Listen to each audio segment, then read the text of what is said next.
Je suis Philippe Charat, je suis de Saint-Étienne et j'ai rejoint un groupe de parole à Lyon en novembre 2007.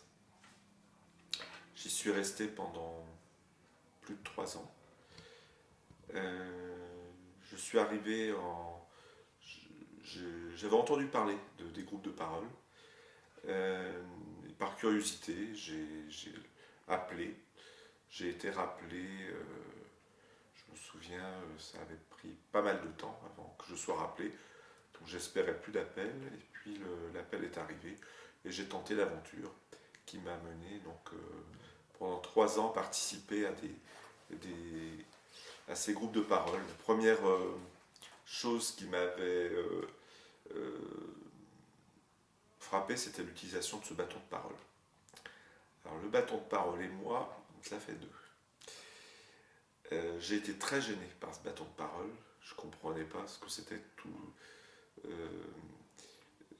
cette comédie avec ce bâton de parole qui était censé nous faire respecter la parole de l'autre. Mais force était de constater que ce bâton de parole, il fonctionne, qu'il permet en tout cas de forcer l'écoute. Puis une chose très importante aussi que j'ai découverte grâce au bâton de parole, c'est le silence. L'importance du silence et la signification du silence. Combien de fois je me suis agacé pendant les premiers groupes de parole contre les personnes qui pour moi volaient du temps, qui prenaient le bâton de parole et ne disaient rien. J'ai l'impression que c'était comme quand on laisse couler l'eau à un robinet sans utiliser l'eau.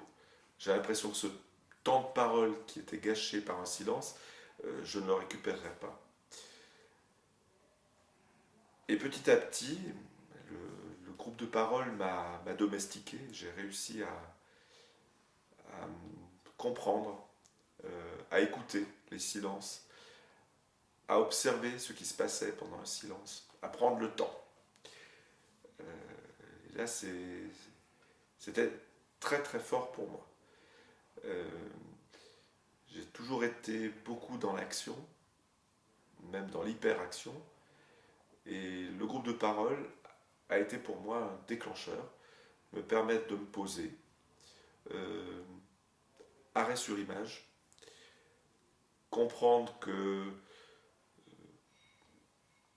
le moment présent, il fallait l'apprécier, il fallait le déguster, et ne pas se projeter tout de suite dans ce que je vais faire plus tard, qu'est-ce que je vais faire après.